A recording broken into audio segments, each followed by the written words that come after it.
guys, welcome back to my YouTube channel. My name is Imogen Smith. I'm an Australian based model, and today I want to make a video about my top 10 shots and the behind the scenes explanations, because I feel like I've got some interesting stories that you may not see behind the photos. I've chosen a selection that's got definitely some of the ones that people ask the most questions about, like the really crazy style ones where I'm just in very strange places and positions, and also some of the normal shots which are seemingly very perhaps mundane in comparison or normal in comparison, but have insane stories behind them. So I hope that you enjoy. Let's get right into it. I'm going to go from I've just saved a bunch of these, so I'm going to go from the top, and I'm going to start with this one. Okay, technically this is a phone photo that I took myself, but it was set up like a proper shoot, alright? I invited my friend over. We did each other's makeup. It was a shoot, alright? I'm including this because the story behind it is so sweet. It's one of my favorite photos of me, honestly. And my friend too. It just shows our friendship. It's very cute. This photo was taken in my old house, which was and I believe still is currently at an abandoned state. So when we left that house, it was in massive disrepair. It was disgusting.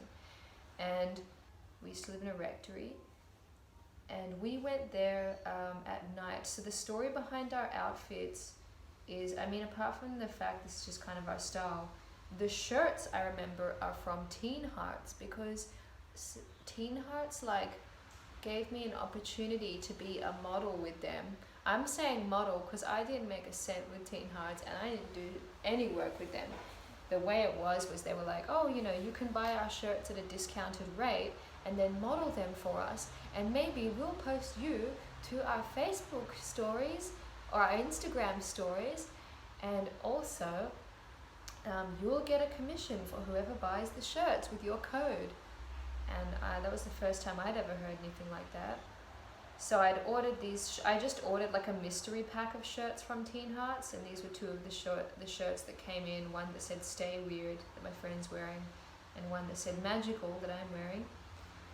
This was at the stage in my life where I was going through a lot of things, and I was drawing on my face a lot in everyday life and also in shoots. So I think I did something a little classy here. I was wearing my white contacts, which still are my favorite. I blocked out my eyebrows with a primer. I don't have any of that fancy makeup shit. I had a primer. She had a little eyeliner pen with the star stamps on it, so you can see those all over. And she's got a ciggy. Yeah, she just brought a ciggy to the session. And we went, for this photo, we went into the old abandoned house at night, and we took a strobe light with us that she just bought. And we kind of just went, at first, we just went into the house and started taking photos, with our camera and flash and stuff. And we found these old abandoned boxes, and there are photos of us crawling out of them. And we were just in our, I think, you can see we're wearing stockings, underwear, and the shirts. We were really basic. We were what pants should we wear? I can't think of any pants that suit these shirts. Alright, we just won't wear pants. Okay. You can't see it in most of the photos. And then this photo in particular was taken in the spare room of that house on the second level. You can see the back of the walls in a bit of disrepair. We found this old...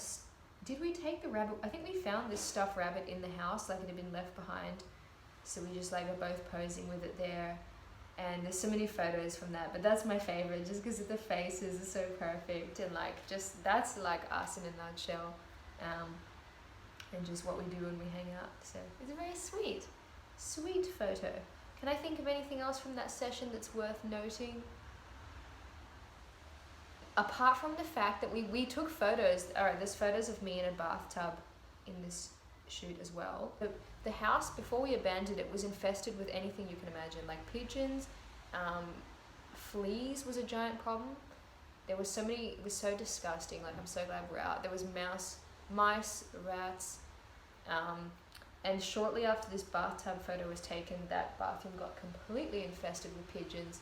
I believe at the time of this photo, maybe the sink was full of pigeon shit and disease, but the bathtub was clean.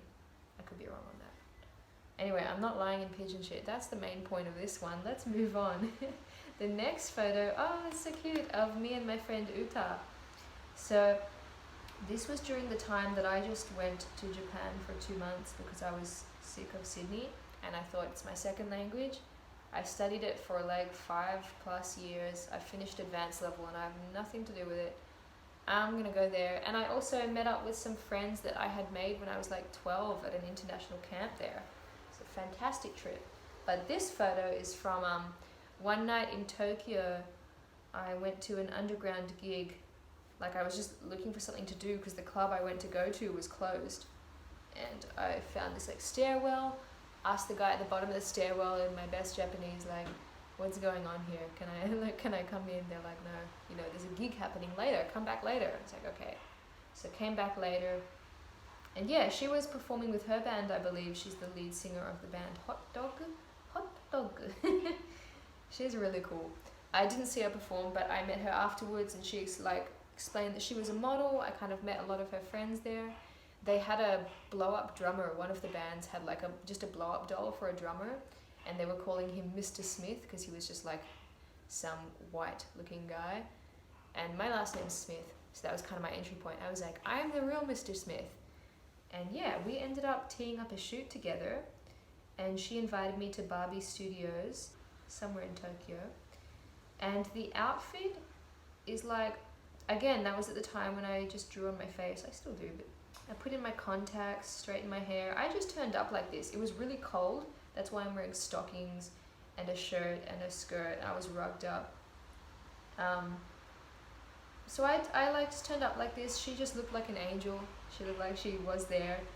And you know, she was down with it. She was like, yeah, let's do an angel devil thing. You know, I'm so glad she didn't, you know, some people would be divas or freak out, but she was like, she didn't care. She's like, you know what, I like your style.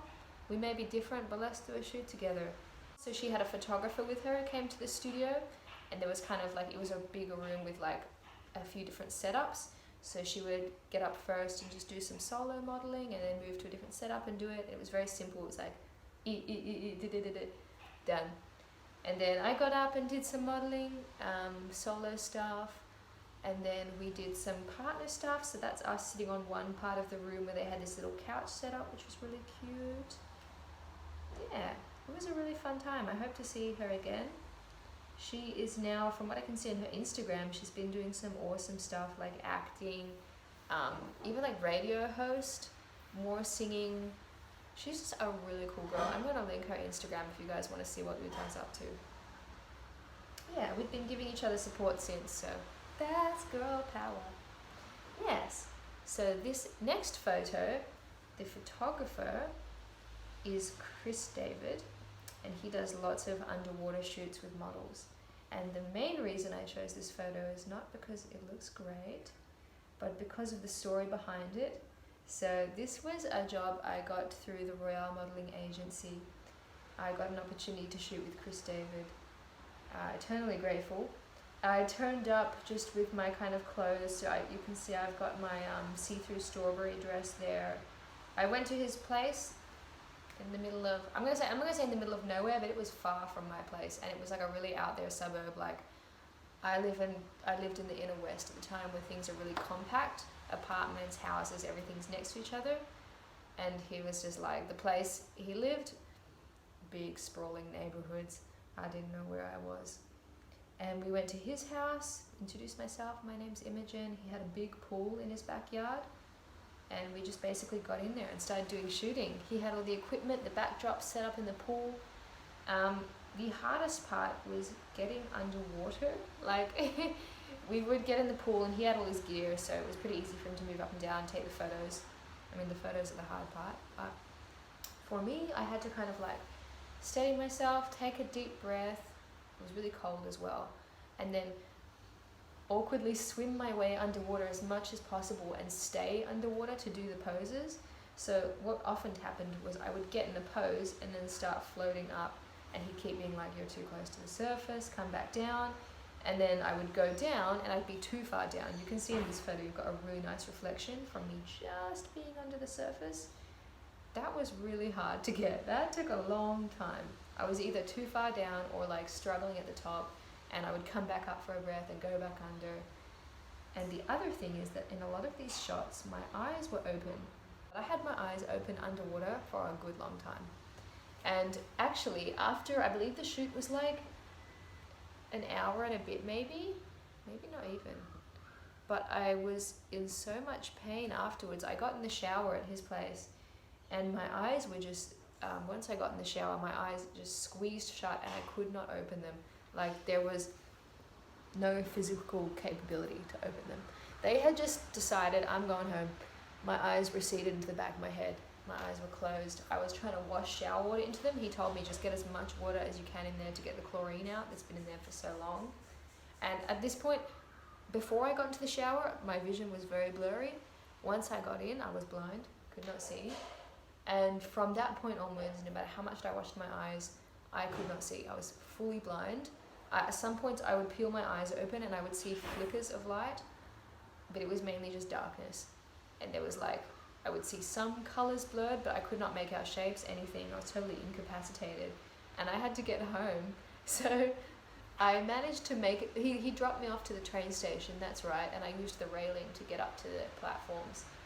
And I think I vaguely could like see out the bottom of one eye for seconds, so I managed to check like the map time, or I think I got help with that, I don't know. But I knew I had to take a certain train home, and thank God I managed to get on that train. A lot of thanks to the announcements at the station that I was using to like direct myself. And I got on the train and I was like, sick, I'm just gonna like wait this out. It's like an hour ride home, and I'll just listen to the station name so I know when to get off. And then maybe 3 stations in, this group of boys got on with like a big boombox on their shoulder and started playing shitty music really loud through the whole carriage. And I couldn't hear the announcements of the stations over the boombox. So I'm like, you know, in pain. The worst pain I've ever felt in my life in my face. And I've gotten my skin lasered off. I've dove face first into asphalt and gotten half my skin ripped off my face. And I don't remember it hurting this bad. Like, maybe because I was a kid, but I don't remember it hurting this bad. Oh my God. I was blind. You know, I was in the 5th circle of hell praying for redemption. And then these guys start blasting their shitty tunes next to me, and I can't hear where I am. So eventually, like, I think by the end of the ride, my vision was still horrible, but it cleared up to the point where I could not make out signs, but I could see the train stopping. And I think at that point the boys had gotten off the train too, and I could hear what was going on. And from there I could obviously make out the steps and get home. So that's the story of that. Underwater modeling is really hard. If you see great shots of it, props to the models. My next photo, another one from Japan. This one is from Shinjuku in Tokyo. So this is when, through my friend Emily from Wanting Collection, we went to Japan. I joined her in Japan for a while. She brought along 2 designers she had met. Well, we had one stylist who was a student, and one girl who did the hair and makeup. And we also had a choker and earrings there that were from Chakiracho, that's her brand. So there was 4 different creatives, because Emily did the photography, there was the stylist, hair and makeup, and some of the jewelry too. And the team was just so amazing. Like, this girl was crazy. I don't know if you can tell there, but I'm wearing a corset made of sneaker tops that have been cut out and sewn together, and I actually broke that corset because like all the times I spent in Japan, I was an XL for everything. Alright, I worked in a Japanese maid cafe in Sydney, and their costumes were a nightmare to get into. Like, I was squeezing up the back. I was always the big maid, big goofball. Like, I broke that corset as soon as I stepped in it. I'm so sorry, because it's the coolest thing I've ever seen. What you don't see there as well, well you probably do, I'm sweating a bit, is that it was summer in Tokyo. You know, you think Australia is hot. I don't know why we have that stereotype, because Tokyo is hotter. I'm wearing a jacket, like an insulated jacket that she made, which is also the coolest thing ever. I'm wearing 2 tops. The first top I'm wearing was like maybe a leotard or something. It was a long sleeve fabric top, and then the second top over the over the top of that is a really tight, I'm not sure what the fabric is. It was like, so it's got plasticky like shoulder pads and then maybe like a plasticky fabric for the body. And on top of that, I was wearing like plastic leggings, those black plasticky ones. I'm wearing leg warmers. I'm wearing sneakers. And I was hot as fuck. Like, it was so bad. We did so many outfits that night, and that one was the most uncomfortable. The coolest, but the most uncomfortable. And you can see on the shoes as well, it's hard to tell, but the heels are actually giant springs. So it was really fun to run around on them because you just run and be jumping. So yeah, that's the story behind that one. It's even cooler than it looks, unbelievably, and much, much hotter as well. The next shoot, this is a really cute one. That's my dog. Oh my god, I'm gonna tear up thinking about him back in Sydney. But that's my sweet, sweet nut house dog. Alright? This dog is the sweetest dog ever. Such a mummy's boy. But he's also a nutcase. The amount of times he's shredded my fingers up. He bites old people, children, strangers, everybody. No one's safe, alright? If you haven't gotten your fingers shredded by my dog yet, come over, we can do it complimentary service. This is a photo taken by John Clutterbuck in my old house again before we moved out. This is the rectory. And this is just kind of my casual clothes at the time. Again, I've got my Teen Hearts shirt on because I'm still trying to model them and be like, please buy my shirts with my code. And I've got my New Rock boots on there. Yay, I loved those. I need to buy more of those. And kind of, I had some face drawings on again at the time. This is like the first experiments I made with face drawing. I hadn't really gotten too complex yet. And the funny thing is my dog would sit like that. There's so many photos from this shoot where he was right next to me because he's so protective of me and so nervous. So when someone would come into my house and photograph me, he wanted to sit right next to me and kind of be part of the action, but also be a bit wary. And like, you can see photos where he's looking at the photographer and just kind of protecting me. It's very cute. He always wants to be the center of attention, you know, even though he's an antisocial freak. And I can relate to that. I love him. Alright, the next shot. So this technically isn't like a shoot shot, but this is a behind the scenes photo from the Thy Art Is Murder video clip, which I was a part of, The Son of Misery. So I got into that job through a friend at the time who was a photographer, and we were very, very close at one point.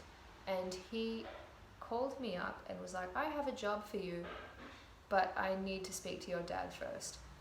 And I was immediately suspicious. What kind of job could this be? For those who don't know, my dad is a pastor. There's a lot to my dad you need to know for the context. My dad was a punk before he was a priest, and he's a priest now, but he's still like, he's also a boxing champion. Like he's got world records in boxing, but he's also a priest. He's the fighting father, that's his thing. So he's a priest, but he's not a straight up like, not what you'd expect. And he's never been strict on me in what I do and how I express myself, which I'm eternally grateful for. In fact, he's probably my biggest supporter. He just loves my mum and my dad. They love my style. They love the art. It's so cool. Thank you, parents. But anyway, he told me, my friend, I have a job for you. It's for the band Thy Art Is Murder, which I was very involved with the Sydney metal scene at the time. The amount of times I've been at a gig and someone's like, oh, you listen to Thy Art Is Murder. They'll put earphones in my ear with their phone and start blasting me their top favorite songs. So I heard a lot of their music. It's definitely not my genre of metal, but I respect them for what they are, and I think they're really cool. I got to the location, which was, this was really in the middle of nowhere. It was hours and hours drive out in the bush. It was freezing. You can see I'm wearing a jacket there, but for most of the shoot I was wearing a thin spaghetti strap dress, and I was going into hypothermia. Man, this was a wild shoot.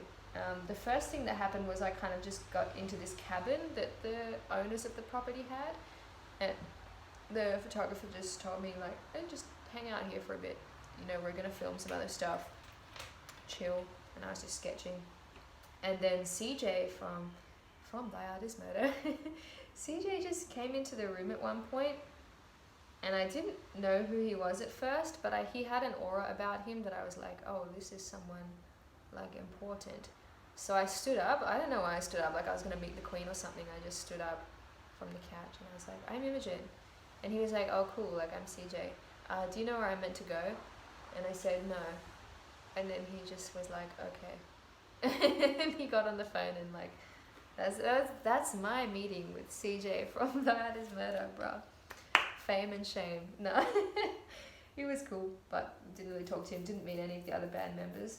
Then it got into night time and we started doing the filming, and this is when the cold really hit and I was wearing the dress. At first it was fine, but after a few hours of filming it got brutal, and they had all these guys dressed up in robes and stuff. Watch the video clip, it's really fun. And I'll see if I can put up another video that I took behind the scenes of one of the robe guys, Pierre, who was just messing around. It made me laugh so hard. I think it's alright. We're gonna put you in a big box. We're gonna put you in a big box. Because it was that we had been filming for hours at this point. You know, I'd only just come in that night, but people had been going hard, and it was like people were at their wits' end. And then we had a scene where I had to get into a big wooden box, and this was the point where the cold was really kicking in. I'd gone completely blue. Between shots, they were throwing this massive coat on me and then taking it off to shoot again and being like, I'm so sorry. And I was like, it's okay. And then they put it back on. And at one point, they lit a coil of fire, like those coils you can light on fire. They lit a big one of those on the ground, and we were just like standing around it between shots and like praying. Not seriously, this was a very satanic video clip, no praying allowed. So at one point in the video clip, I get put into a massive wooden box that gets lit on fire. That was fun. I got to hold up a little pyrotechnic effect. But they had a big block of ice on top of the wooden box to get this effect of the water dripping through. So I want to reiterate, not only was I in a spaghetti strap dress, at this point, I think it was like 2 a.m., 2 or 1 a.m., I don't know. And there was this massive block of ice dripping on me. And I'm sitting in the corner like, it's all good. And oh, I remember I got so done, I had to pretend to drink this milk too from the glass, and I'm actually lactose intolerant, so I was spitting out the milk in between takes. And there's one point in the shoot I remember very vividly where I was so cold and dead and tired, and it's 2 a.m. and I had to keep spitting out the milk, and I'm just bent over in this little box with milk dribbling out of my mouth and my nose, and like looking rank. I'd had my face scrubbed at this point as like an earlier part of the video clip, and I was just rank. And the guy filming, one of the other photographers, was like, oh, you know this is all on camera. And I was like, I don't give a shit. You can put this on the video clip. Like, this is the most brutal thing ever. But it didn't go on the video clip, thank God. So we went till like 4 a.m. shooting with that one. Got home, died, had a shower. That's the story with that one. Moving on. This is another one where that was, a lot of people went into this. It was a job I got through working with Emily from Wanting Collection again. So she did the photography and also the styling along with Hayley or Newstall, who I'll link here. And the other model with me is Isabel Sky, link. We had a hair and makeup artist, Amanda J. Forsyth, and the fashion was by Lila Hula, Lucid Sky Vintage, and it was all taken in the Vintage Garage in Preston. So this was in Melbourne before I moved here. And this shoot is funny because you wouldn't know it, but behind the scenes, I was having a massive panic attack for most of that shoot. I was trying to keep it cool because I'd had a few panic attacks in this whole Melbourne trip, and you know, Emily had talked to me a lot about it's important to keep your cool. It's important to do the best you can, even though, you know, your mental state is not good. And I understood that, and we had a lot of work to do, and I was like, I just need to do it. I need to do what I can and just do it. And at that time as well, I was struggling a lot with emetophobia, so I would get panicky and then get nauseous from being panicky, and then I would get panicky about the idea of being nauseous and vomiting. So emetophobia is fear of vomit and nausea. so I was not having a fun time. But I remember during that shoot there was a bit of tension, and like it was really hard to organize. There was miscommunication between some of the styling and the makeup, and people were getting quite frustrated. And usually I don't really mind this, but for some reason, I think because Emily was such a close friend and because I was quite personally involved with this shoot, I felt I just was so sick, like physically. I was trying to be calm. Usually I can, like, if I feel a panic attack, I can breathe through it and just relax. You know, worst come worst, I collapse for a bit, now I'm back. But this was like, I just kept getting sick, and I was relaxing and taking deep breaths, and then the nausea would come back 100%, and I was just like flight or fight mode, you know. And just before this shoot, we took in the little caravan out the side of the vintage garage, and just before that I had just excused myself to the bathroom because I was so unwell. And I remember coming back and just talking to Emily and being like, yeah, I'm okay, but I'm really panicky. And at that point I realized, like, Imogen, you have to do this job. Like, you can't just walk away from everything when you feel panicky. Like, you can't just faint and go home. Like, that's what I used to faint a lot, and I would, you know, usually you faint and you leave the premises. Like, but this time it just snapped for me in my head. I guess this was another milestone I overcame with modeling and life in general. That was like, you know, you can't do anything about it, and you have to be an adult and do the work more now than ever. Like, you know, you can't have things your way, even when it's not fair, even when it's shit and you feel like you're dying and you want to puke all the time. So I just got really manic. That's another thing that happens when I'm panicky, is I get really manic, so it's 100 thoughts an hour, and I just used that energy to be part of the shoot. And I remember I came back from the bathroom, we just started shooting, and I was like putting my leg up on the pinball machine there and just going like crazy. And then we got into this caravan, and you can see I've like climbed up onto the seats and was like just hanging over this girl. And I was just, it ended really well. I'm really glad that I had that realization, because I learned from then to use my manic energy for good rather than evil. So next shot, again, this is a wanting collection one. It's probably one of the shoots I get the most questions about, like what was happening there. This is in my old abandoned house. You'll notice I did a lot of shoots in that house because I love the aesthetic. And this one was taken in my teenage bedroom. So you can see in the background there's some cringy stuff I put on the walls, like I am alive again. I think that was like someone gave me for my birthday, like one of those live, laugh, love stickers, and I just disassembled the letters and made my own emo stuff. You can also see some of my early artwork in the back. And got all these boxes in the back where a lot of my stuff was half packed and then just abandoned. As for the outfit, this was kind of this was the shoot where me and Emily had worked so much together, and this was the shoot where we just fully went for it and didn't worry about the quality, didn't worry about the look, didn't worry about being professional. We just put our talents together. Like, she put her amazing style together, she just put paint all over me, and I would be like, how about this? And she's like, go for it. And that's the shoots I love, when the photographer's like, how about this? And you're like, yeah. And the model's like, how about that? Yeah. And you're just both on the same energy. And that's how all these photos came about. That's why I love them so much.